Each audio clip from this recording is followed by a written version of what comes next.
Baik, seterusnya bersama dengan Muhammad Randy Ricky di Labuan. Randy, difahamkan sebenarnya tahun melawat Malaysia 2020 banyak acara disenaraikan di kalender pelancongan Labuan. Mungkin Randy boleh kongsikan bersama kita pada petang ini, Randy?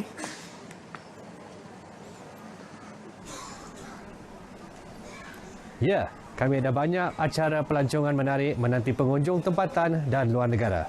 Jadi, saya teruskan dengan berita ini. Lebih 100 acara disusun sempena Tahun Melawat Malaysia 2020. 60 daripadanya merupakan sukan pelancongan dengan penyertaan antarabangsa.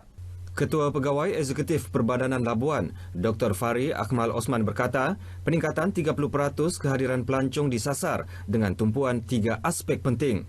Antaranya, jaringan penerbangan serta penganjuran program berimpak tinggi seperti Labuan International Sea Challenge, Deep Sea Fishing, PGM Golf dan Borneo Arts Festival.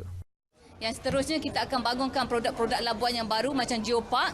Kita telah kenal pasti 9 kawasan yang mempunyai potensi untuk dibangunkan. Jadi kita akan usahakan untuk bangunkan kawasan-kawasan ini secepat mungkin sebagai produk pelancongan yang baru di Labuan. Saya rasa dengan kerjasama semua pihak dan sokongan YB juga, kita akan dapat meningkatkan kedatangan pelancong ke Labuan tahun ini. Sempena Tahun Melawat Malaysia 2020, Labuan mensasarkan kehadiran 1.3 juta pelancong ke wilayah ini. Sementara itu, Ahli Parlimen Labuan, Datuk Rosman Isli berkata, pembangunan industri pelancongan antara yang menjadi perhatian memandangkan keunikan dan kemakmuran dalam kepelbagaian yang terdapat di wilayah ini. Tahun ini pula Tahun Melawat Malaysia, jadi memang kita lihat ini adalah satu peluang lah untuk menjayakan turisme di Labuan. Dan turisme adalah industri yang kita berikan keutamaan sekarang ini. Untuk kita pelbagaikan asas ekonomi Labuan selain minyak dan gas, keuangan, kita mahu turisme berjaya supaya ianya dapat memakmurkan domestik ekonomi dan Labuan menjadi penyumbang kepada negara. Diskaun 50% tambang penumpang menaiki feri dan bot di Labuan yang diteruskan tahun ini disambut gembira rakyat. Ia membabitkan peruntukan RM9 juta daripada Kerajaan Persekutuan.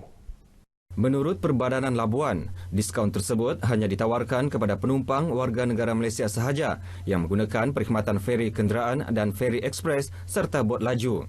Pemberian subsidi itu meliputi destinasi pelayaran pergi balik melibatkan Labuan dengan Menumbuk, Kota Kinabalu, Sipitang, Limbang dan Lawas. Pemberian diskaun itu sepatutnya dikekalkan lah sebab saya ingat ekonomi sekarang pun merundum. Saya pikir lebih baik dikekalkan yang diskaun 50% lah.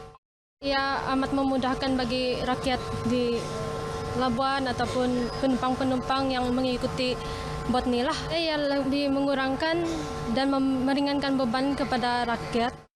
Pemberian subsidi 50% tambang penumpang itu bermula sejak 2014 bertujuan mengurangkan kos perjalanan pengangkutan laut yang ditanggung rakyat Malaysia ke destinasi yang menghubungkan Labuan dengan tanah besar Sabah dan Sarawak. Pertubuhan Pembangunan dan Sosial Wanita Labuan, Pesona, terus komited memartabatkan peranan wanita dalam pelbagai aspek, khususnya menjana ekonomi setempat. Hasil usaha kerjasama dan pencapaian yang memberangsangkan, pertubuhan itu terus mengorak langkah dengan mewujudkan korporasi Pesona Berhad untuk membantu membangunkan wanita lebih maju dan berdaya saing seiring dengan arus pembangunan negara. Pengerusinya, Dayang Rusimah Reni Muhammad Din berkata, walaupun baru setahun ditubuhkan, koperasi ini berperanan memartabatkan wanita dalam kerjaya, memelihara kebajikan serta membudayakan nilai kekeluargaan dan persaudaraan dalam kalangan masyarakat, tidak kira bangsa dan agama. Memang adalah memfokuskan kepada wanita dan bila kita bercakap mengenai pembangunan, actually memang itu adalah matlamat utama kami iaitu untuk mendekati wanita-wanita yang ada di wilayah Persekutuan Labuan untuk pembangunan, ya, pembangunan daripada segi pendidikan, sosial dan juga perniagaan ekonomi. Beliau berkata demikian selepas Majlis Malam Apresiasi Pesona Labuan.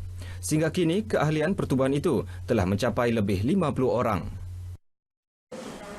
Sekian paparan berita wilayah dari Labuan. Kembali semula ke Angkasa Puri. Silakan. Terima kasih Randy Ricky untuk perkembangan dari wilayah Persekutuan Labuan itu tadi.